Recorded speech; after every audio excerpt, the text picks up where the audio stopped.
Hey y'all.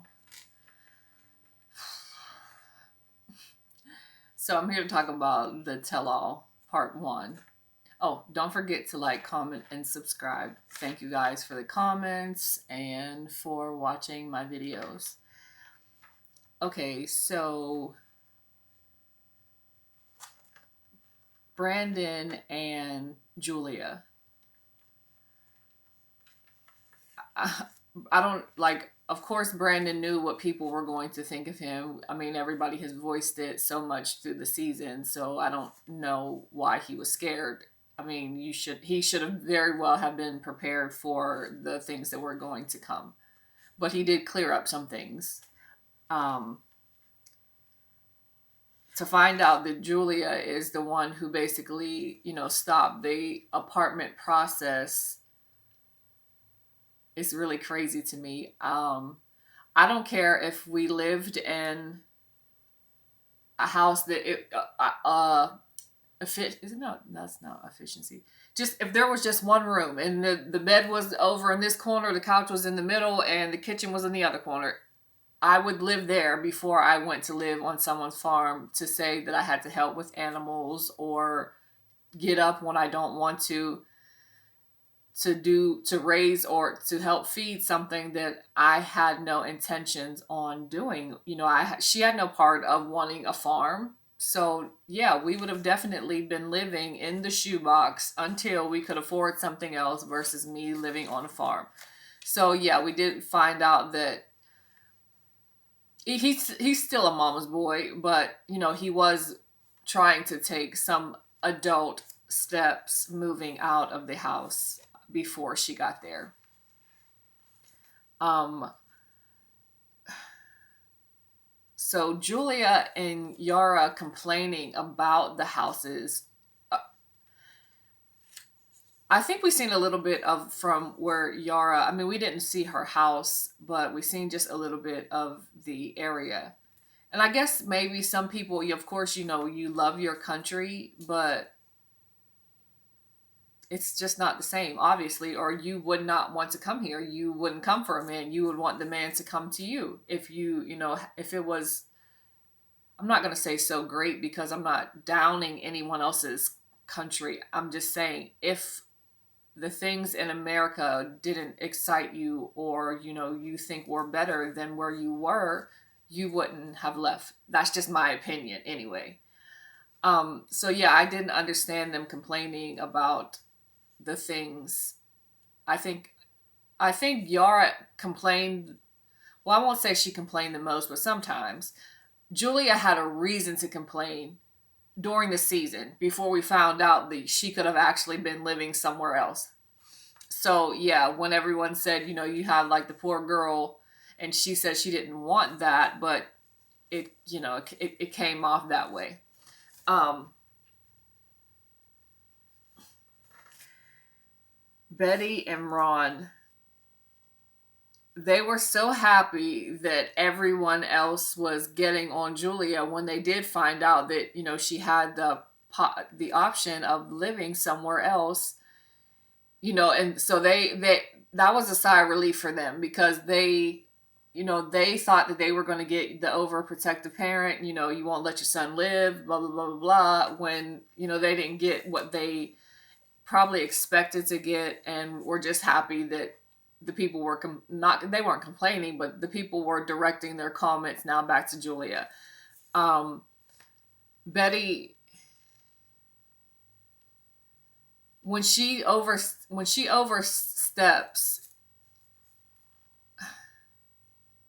she she's a person who, I never do wrong. Well, this is how she comes off to me, and because I know someone like this. And it's not, I never do any wrong. I was doing what I was doing to help you. And when you say to that person you don't want their help, it's like, oh my god, I can't believe you were so mean to me. That type of person.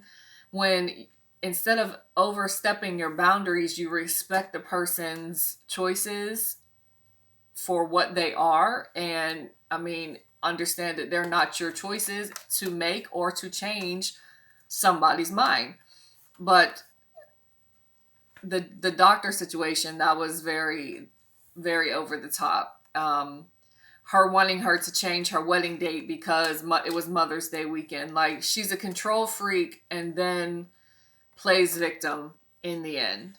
And so does the husband. So, I don't know. I wonder if they were both like that individually and then they got together and, became just the bigger monster, or if one was the monster and converted the other. It kind of seems like Brandon's father follows suit with the mother. And then, when they said nobody was holding them or making them stay, we were just doing it so that they could build money. Okay. And then at the bar, just like Rebecca said, you put on the guilt trip. You couldn't even force yourself to cry. You tried multiple times, but you could not force yourself to even drop a tear. You just wanted him to stay. And you gave into one of your rules to let them sleep in the same bed, which, you should have done. I mean, yeah, I understand that it was her house, her rules, but if you're not going to, if you say my house, my rules, and I say, okay, well, then I'm moving, and then you want to cry to keep me there, like, one of us have to, or both of us have to compromise, and I guess that was her compromise, but I still think Betty, there's something about her that I think that she wants a part of Julia. I don't think that it's not so much that she does not care about her son leaving. I just think that, I don't know, I think she has a thing for Julia. And I don't know, she's just she's just creepy to me. So anyway, Jovi and Yara. How did Yara not see that the bachelor party scene where he goes upstairs with the stripper? How is that new to her? Don't they get to watch like at the end of the season before they come back?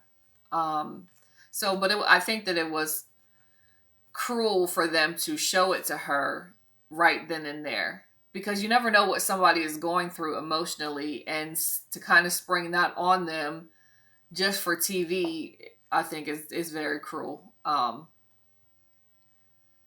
And Jovi, like, okay, it's the past, let's get over it.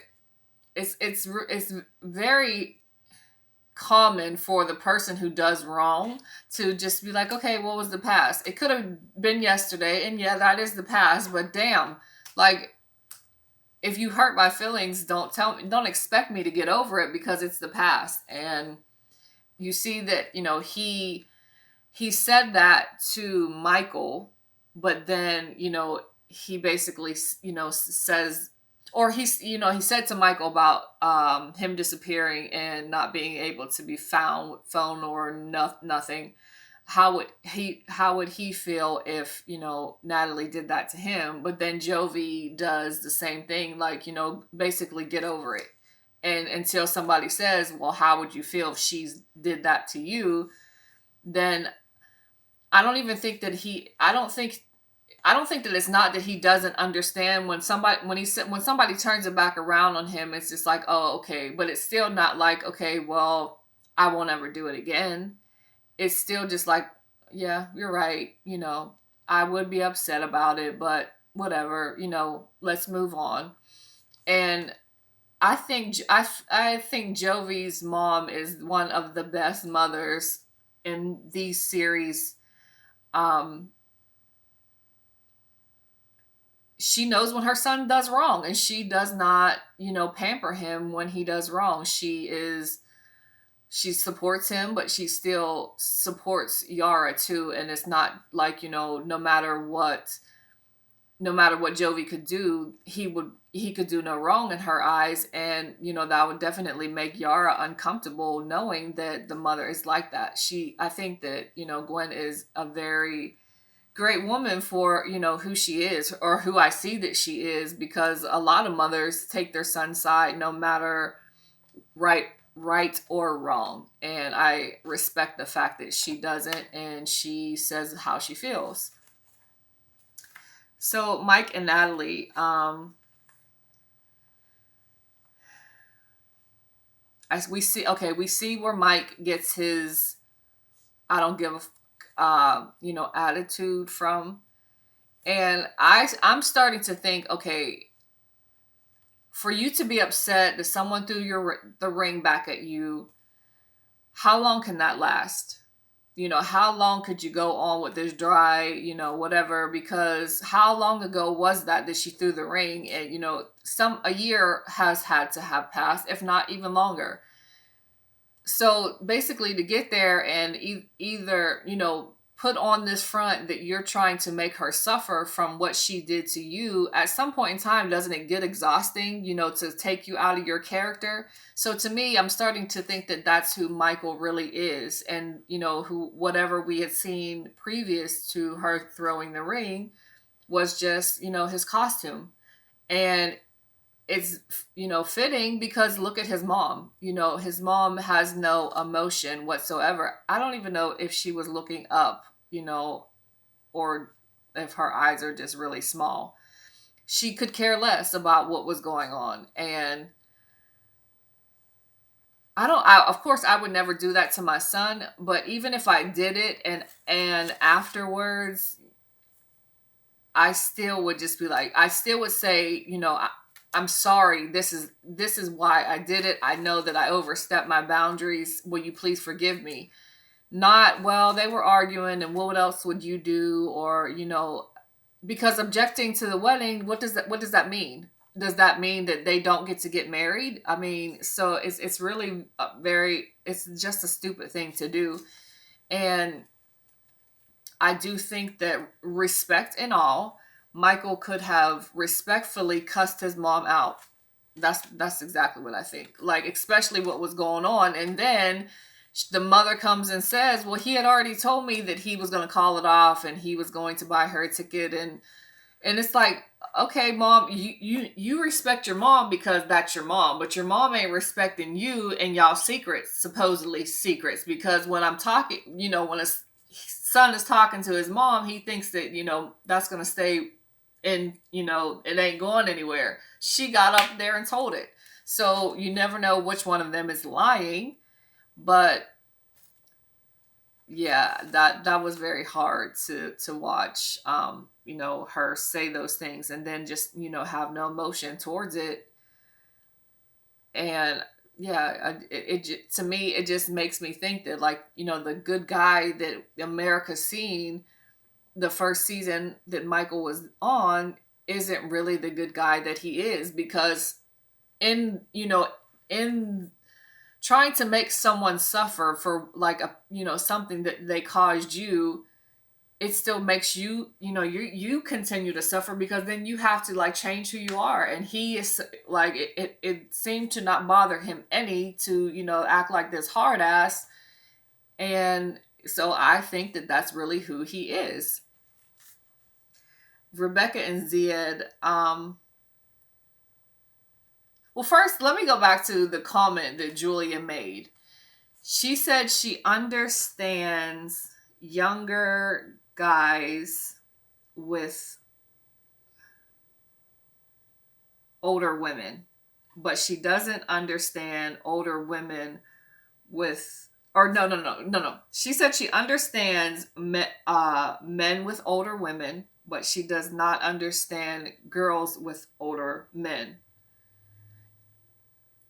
Did she speak before she thought of what she was saying? Because she understands older, or men with older women, and that's Rebecca and Zied.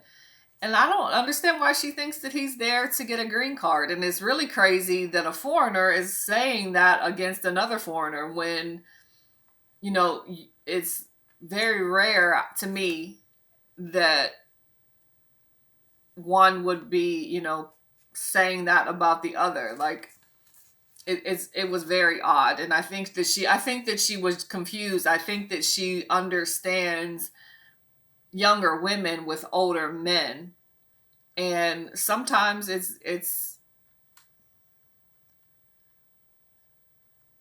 those older men are taking advantage of the younger women. And so it's really, it has not, it doesn't matter like grouping wise. It just basically depends on the individual. Yeah, so I didn't understand what she meant by that. And if you know if that was something that they do in Russia or wherever, yeah, yeah, is that something that they do there that makes you understand it? The younger girls being with older men, is that a thing? Um, so yeah, I still don't understand her comment, or she was just confused. So I'm glad that Tiffany and Micah were able to finally, stop giving him the third degree and see that, he does love her mom. And I don't like, there was nothing, not one part of Ziad that made me feel that he, just wanted to get to America. He never spoke on it, and usually when the ones who want to just get here and will do whatever to get here, like Harris, that's all they speak of. Like when you ask them a question, like, I could come to America and I can do, good things for my family. It's not like I love this person, I want to be with this person no matter where they are. So yeah, there was nothing about Zia that made me feel that he was using her for a green card. Tariq and Hazel. So finding out more things about Tariq, liking other or talking to other women outside of Minty. um it's not, I'm not going to say it's good that the things came out, but it's just good that we're not having to, just look at Hazel like she's crazy. There are reasons for her, the way that she feels about this situation, and why she gets mad. But I think them two will be fine. I think that they need to give up the idea of another woman, because if they keep doing it, I think it's going to cause them to break up, because I don't think Hazel really understands or can control her jealousy if she does see something, done to the other woman, or more affection given to the other woman than what's given to her. So yeah, I don't think she really understands what she's getting herself into in these situations. I think it's just a thing that, it excites her, but I don't think that they need to have a girlfriend. Maybe they could have, some threesomes every once in a while, but a girlfriend I think is very stupid. Yeah, so anyway, I'll be back next week for the part 2 tell all. Peace.